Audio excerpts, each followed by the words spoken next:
Бля, я как хозяин настоящий, все в дом тащу. Заказал таблетки для очистки вот этого вот зверя. Как это называется? Диспенсер?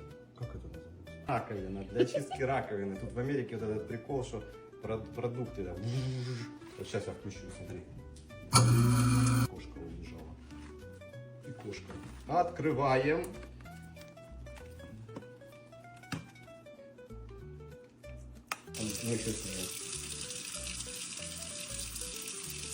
Ну все, очистили до самого первого этажа. Мы на 9-м.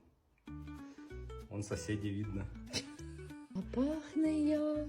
Ой, пахнет.